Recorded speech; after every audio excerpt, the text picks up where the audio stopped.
Good evening friend, मैं मनीष कुमार भोज आप सभी का अपने यूट्यूब चैनल पहाड़ एजुकेशन में हार्दिक स्वागत करता हूं। दोस्तों, जैसे कि आप सभी को यह सर्वविदित कि हमने इस चैनल के माध्यम से शिक्षण अभिरुचि टीचिंग एप्टीट्यूड से रिलेटेड यहाँ पर श्रृंखलाएं प्रारंभ की हैं, जो टीजीटी पीजीटी और साथ ही जो यूजीसी नेट से संबंधित और टीजी और टेट या यूसेट से संबंधित जो परीक्षाएं होती हैं उसमें क्वेश्चन पूछे जाते हैं।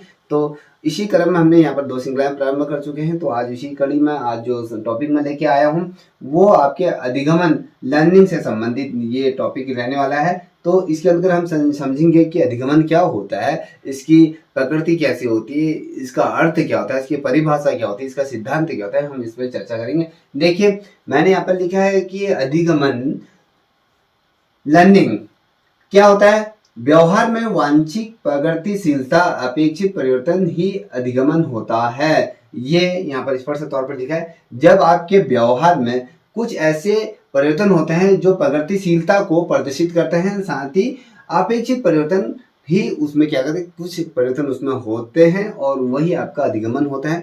यदि हम बात करें तो अधिगमन जिसे हम सीखना कहते हैं, ठीक है, स्पष्ट तौर पर अगर मैं कहूँ इसका जो अर्थ होता है वो सीखने से रिलेटेड ये होता है और हम सीखते रहते हैं। अगर जब हम इस धरातल में जब पैदा होते हैं तब से लेकर मृत्यु तक का जो सफर होता है, हम निरंतर हर दिन हर पल निरंतर कुछ ना कुछ चीजें सीखते रहते हैं। तो इसका मतलब होता है सीखना, ठीक है, सीखना। निरंतर हम मनुष्य प्रवृत्ति ऐसी होती है जो निरंतर सीखने की प्रवृत्ति रहती है, अधिगमन की ये रहती है। देखिए, सीखना या फिर अधिगमन एक क्या होता है, व्यापक सशक्त रूप में जीवन के पर्यंत चलने वाली जो घटनाएं होती हैं या महत्वपूर्ण जो क्रिया प्रतिक्रिया होती है, इसके अंतर्गत क्या होता है, अधिगमन होता है। अब मनुष्य जन्म के उपरांत ही क्या करता है, सीखना प्रारंभ कर देता है और जीवन भर कुछ ना कुछ चीजें वो सीखता रहता है, किसी न किसी रूप में सीखते रहता है और धीरे धीरे अगर मैं बात करूं वो अपने वातावरण से समायोजित करने का प्रयत्न हमेशा करता है कि अपने जो आसपास के वातावरण है कहीं ना कहीं उससे रिलेटेड होना चाहता है, वो उससे कुछ ना कुछ चीज सीखता है। क्रिया प्रतिक्रिया के अंतर्गत ये तमाम चीजें होती रहती है और इस समायोजन को अगर हम कहें तो इसके दौरान जो वो अपने अनुभवों को अधिक से अधिक अपने अनुभवों के माध्यम से अधिक लाभ उठाना चाहता है।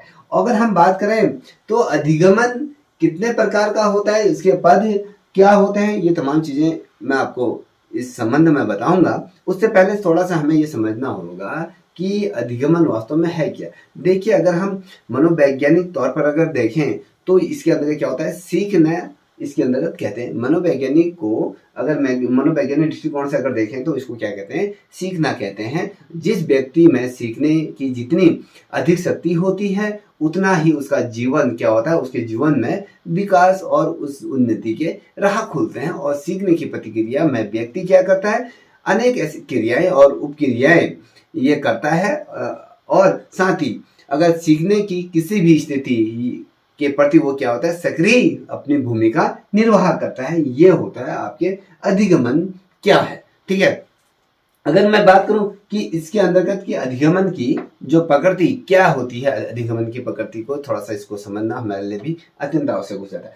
अब मैं कहूं कि जो अधिगम की ये प्रकृति के बारे में बात करें, अधिगम की अगर हम प्रकृति की बात करें तो नेचुरल ऑफ लर्निंग की अगर हम बात करें तो क्या होता है, प्रत्येक प्राणी कार्य करने की प्रवृत्ति प्रत्येक प्राणी में यह होती है, किस प्रकार से वो कार्य करता है उसकी प्रवृत्ति पर वो निर्भर करता है और कार्य द्वारा क्या करता है, वो अपने जीवन की क्या करता है, रक्षा करता है, ठीक है। जब हम किसी चीज को सीखते हैं, अगर हम मान लीजिए यदि हम अपने जीवन को किसी व्यक्ति विशेष या किसी चीज से अगर हम बचाना चाहते हैं तो उसके लिए हम क्या करते हैं, प्रयत्नशील होते हैं, कुछ ना कुछ सीखने के तरीके हमारे होते हैं कि उससे बचने के तरीके हम सीखते हैं। तो कहीं ना कहीं हम सीख रहे हैं ना, तो कार्यों के द्वारा अपने जीवन की रक्षा करता है। अगर बालक की अगर हम बात करें, विशेष रूप में अगर हम कहें, इसको बालक और शिक्षक के रूप में ही देखा जाता है।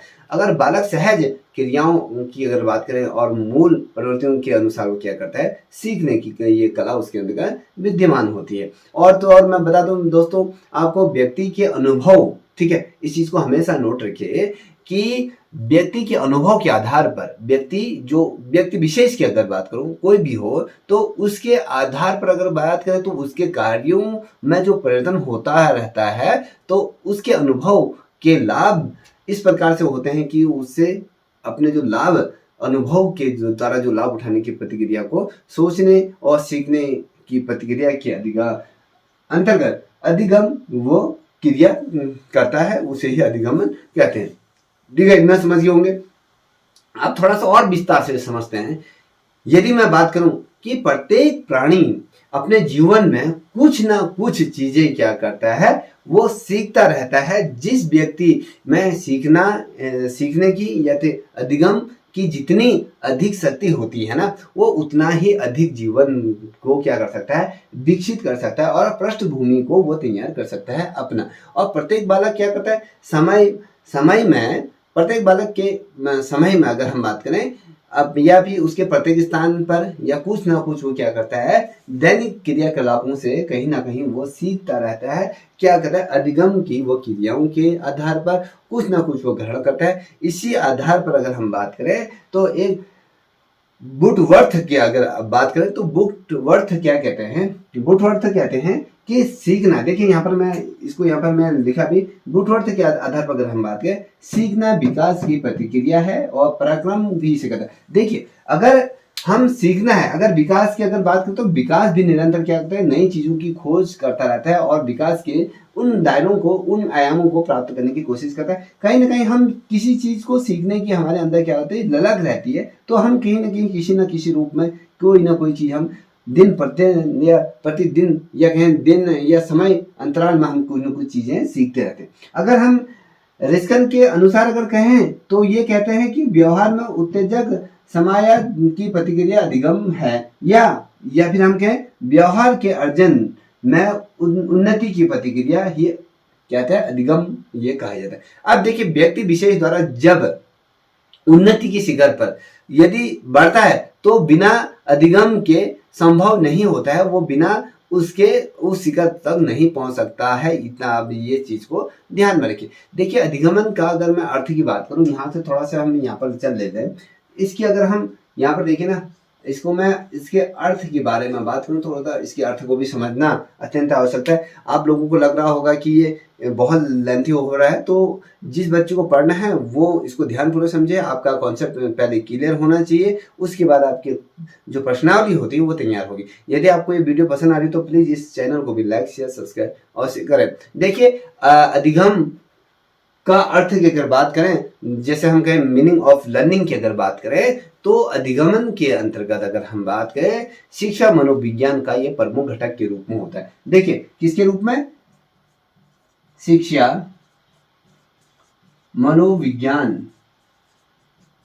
का क्या होता है, ये प्रमुख घटक के रूप में होता है, घटक के रूप में माना जाता है। किसको, अधिगम को। ठीक है, अधिगम को क्या माना जाता है, शिक्षा मनोविज्ञान का प्रमुख घटक के रूप में इसे जाना जाता है। अगर हम शिक्षा के क्षेत्र की अगर बात करें तो शिक्षा के क्षेत्र में इसका विशेष स्थान बताया गया है अपने आप में। देखिए हम सीखना कहाँ से प्रारंभ करते हैं, या विद्यालय से, या अपने जो दैनिक क्रियाकलापों से सीखते हैं, या जो हमारी पहली पाठशाला होती है, हम कहीं ना कहीं वहां से सीखना प्रारंभ करते हैं। तो शिक्षा के क्षेत्र में क्या होता है, इसका विशेष महत्व बताया गया, अपना स्थान में ये बताया गया, क्योंकि इसमें क्या होता है, शिक्षा का सर्वप्रथम उद्देश्य ही क्या होता है, हमारा सीखना। अगर मैं कहूं जो हमारी जो शिक्षा है ना, अगर इस शिक्षा को देखें तो शिक्षा का जो मूल उद्देश्य होता है ना, उद्देश्य की अगर बात करें तो वो क्या होता है, सीखना ये होता है, जिसको हम अधिगम कहते हैं। ठीक है, यही क्या होता है, मूल उद्देश्य के रूप में हम इसको समझ पाते हैं। ठीक है,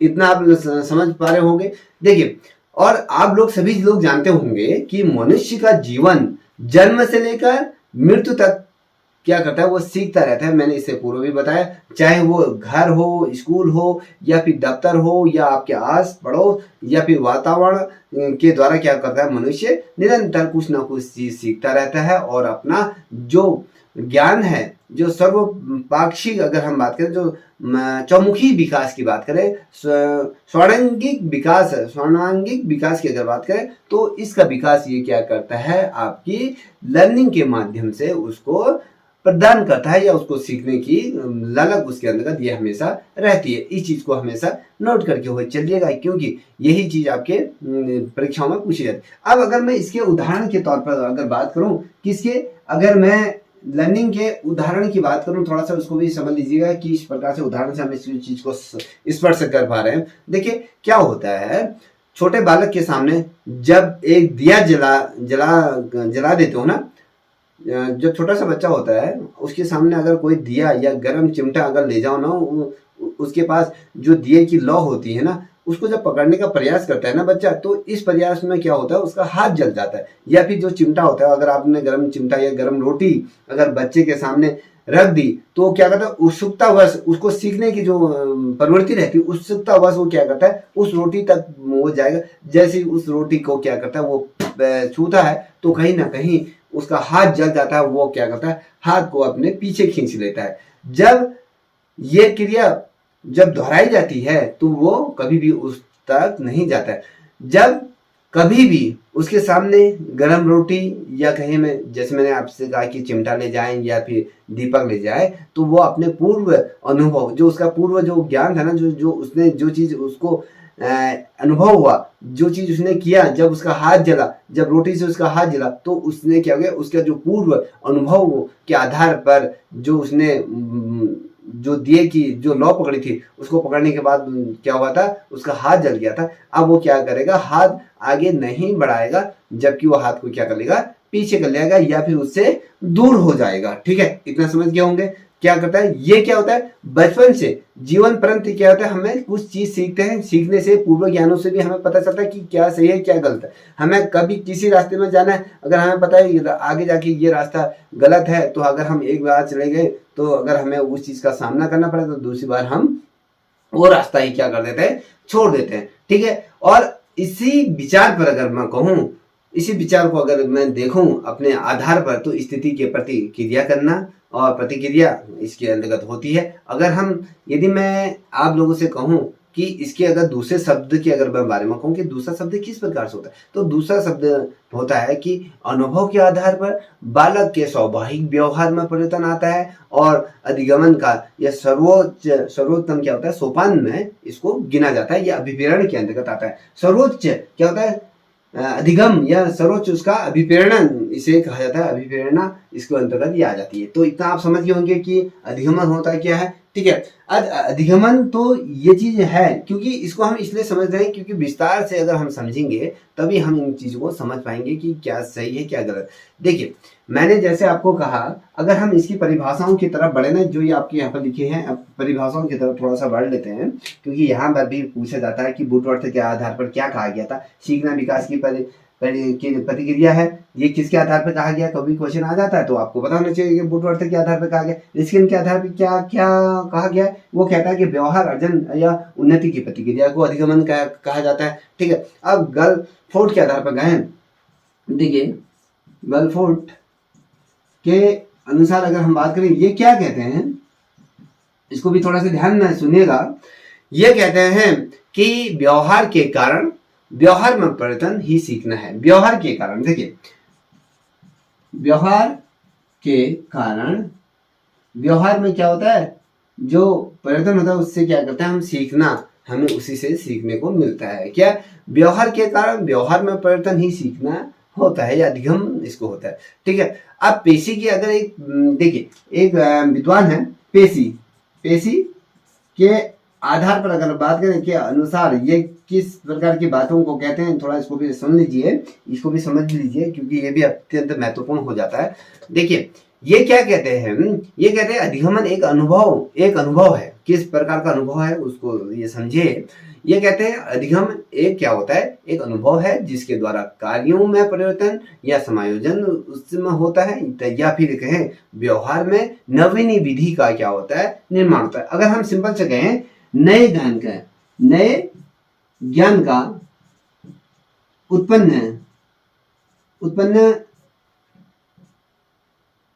उत्पन्न होना या फिर नया कुछ सीखना, ये क्या है, ये पेशी के आधार पर ये कहते हैं कि भैया नया ज्ञान का उत्सर्जन हम नए अनुभव या अधिगमन के आधार पर हम सीखते हैं। ठीक है, अब अगर मैं जैसे आपने देखा था वुडवर्थ के आधार पर, अगर जैसे उन्होंने कहा था कि यार ये क्या कहा था कि भैया किसी भी ऐसी क्रिया जो व्यक्ति के विकास में सहायक हो सकती है, या तो उसके अच्छे या बुरे किसी भी तरह की हो सकती है, आपको ये याद होना चाहिए। और उसके जो व्यवहारिक जो वर्तमान जो परिवर्तन होता है ना, जो व्यवहार में जो परिवर्तन होता है, जो अनुभव होता है, कुछ ना कुछ उससे नए चीज़ों को भिन्नता प्राप्त होती है और कुछ ना कुछ सीखने की यहाँ पर संख्या प्राप्त होती है, ऐसा इनका मानना है।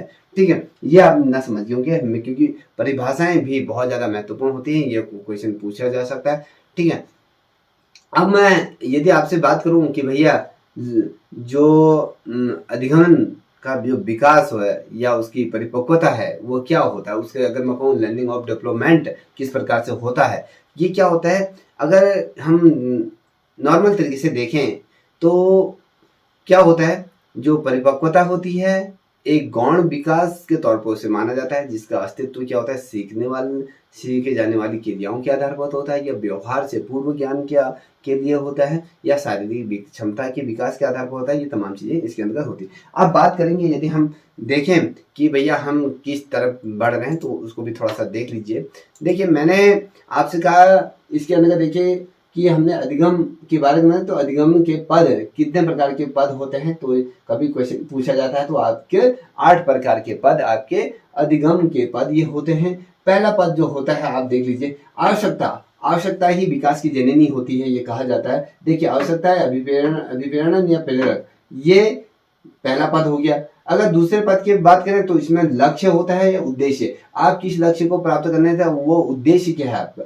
ठीक है, इसके अधिगमन की स्थिति किस स्थिति में हम सीखना पसंद करते हैं, कौन सी ऐसी चीजें होती हैं जहां पर ऐसी परिस्थितियां हो जाती है जहां पर हमें अधिगमन को लर्न करने की आवश्यकता पड़ जाती है। और अनुक्रिया के आधार पर और समाभोजन के आधार पर, और अगर हम सात्विक की बात करें तो व्यवहार में परिवर्तन या फिर उसका परिणाम, किस प्रकार से हमारे व्यवहार में परिवर्तन हो रहा है, उसके परिणाम स्वरूप क्या चीजें हमें देखने को मिल रही है, उसके बारे में बात करें।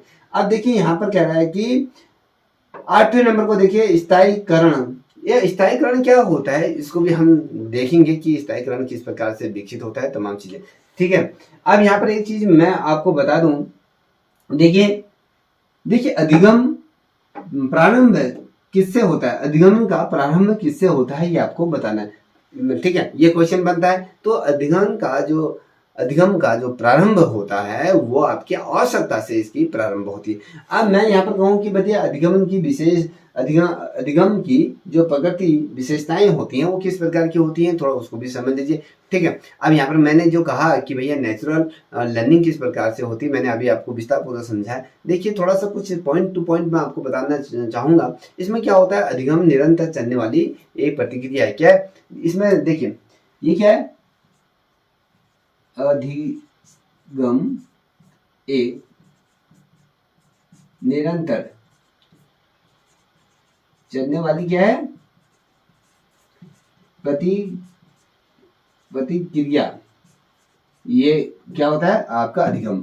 अब इसी प्रकार से अन्य अगर मैं बताऊं तो यहाँ पर थोड़ा सा बोर्ड में लिखना थोड़ा क्या होगा, टफ होगा, इसलिए मैं आप नोट करते जाओ, मैं जो आपको बताता हूँ, या फिर चलो जो भी महत्वपूर्ण हो उनको लिखा देता हूँ। देखिए, अधिगमन व्यवहार में वांछित परिवर्तन होता है। देखिए, अधिगमन के द्वारा क्या होता है, देखिए अधिगम के द्वारा आपके अधिगम के माध्यम से आपके व्यवहार में परिवर्तन होता है, परिवर्तन यहाँ पर होता है, इतना ध्यान में रखें। ठीक है, जिस प्रकार से हम सीखते हैं और उसका परिणाम भी हमें कहने के अवसर परिवर्तन देखने को मिलता है। ठीक है, अधिगम में व्यवहारिक वांछित परिवर्तन होता है, किस प्रकार से परिवर्तन होता है। देखिए, अधिगमन क्या होता है, सार्वभौमिक रूप में होता है, सार्वभौमिक, हर उसके चौमुखी तौर पर उसका क्या होता है, सीखने की यहाँ पर क्षमताएं विकसित होती है। अधिगमन हर क्षेत्र से या कहीं हर दिशा से विकसित होता है, उसके बहुमुखी या चौमुखी जो विकास के लिए ये बहुत ज्यादा महत्वपूर्ण। कक्षा में भी अगर हम देखें तो कक्षा के बाहर भी हमें क्या मिलता है, सीखने को मिलता है। एक तो हम कक्षा में जब बैठे रहते हैं तो भी हमें अधिगम की क्या करते हैं, वहां पर भी सीखते हैं। वो सार्वभौमिक चाहे अंदर के हैं या बाहर हैं, तो अधिगम को क्या करते हैं, हम सर्वभौमिक रूप में हम उसको ग्रहण करते हैं या सीखने की प्रक्रिया हमारे रहती है। देखिए अधिगम की अगर बात करें तो उसमें व्यक्तिगत और सामाजिक दोनों रूप में हम क्या करते हैं, इसको सीखते हैं। अपने आप भी सीखते हैं और समाज से भी सीखते हैं, और दोनों प्रकार से क्या होता है, इस विज्ञान को हम क्या करते हैं, अर्जन करने की कहीं ना कहीं हम प्रयास करते हैं। और अधिगमन क्या होता है, सकारात्मक भी होता है, नकारात्मक भी होता है। ठीक है, अभी देखिए जो अधिगम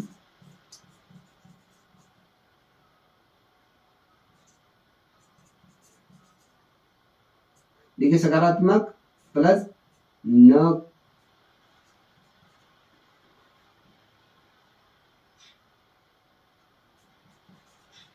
नकारात्मक भी होता है।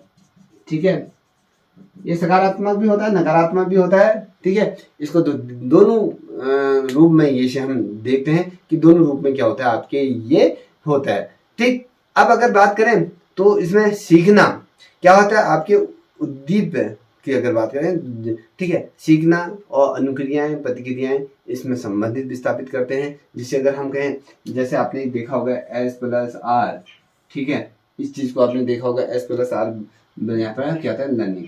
ठीक है, इसकी प्राइमरी स्टेट में कहें तो आप इस तरीके से सीखते हैं। ये उद्दीपन, जिसे हम उद्दीपन और अनुक्रिया इसे कहा जाता है। उद्दीपन और अनुक्रिया से इसको हम सम्मानित करते हैं, जो आपकी जो बनती है वो आपकी अधिगमन बनती है।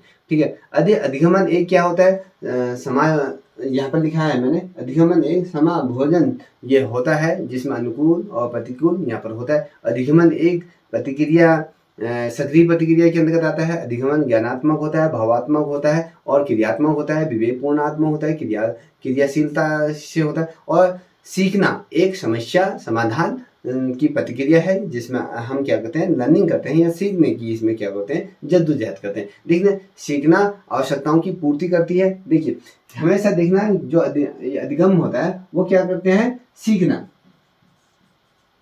क्या करता है,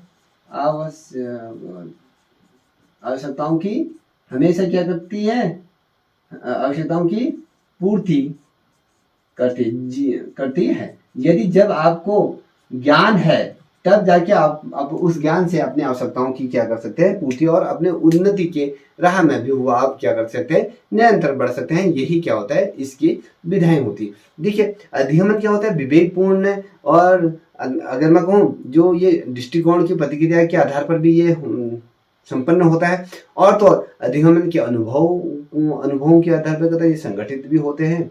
ठीक है, और अधिगमन अनुभवों से अधिक संख्यात्मक भी हो सकते हैं, और ये क्या उद्देश्यात्मक भी हो सकते हैं। उद्देश्य पूर्ण बिंदु भी आपके क्या होता है, अधिगम के अंतर्गत होता है। ये ध्यान में रखिएगा। और तो और अगर क्या कहूँ, देख अधिगम उद्देश्य पूर्ण बिंदु है या फिर अधिगम एक क्या है, प्रतिक्रिया है, ना कि एक परिणाम, जिसे मैं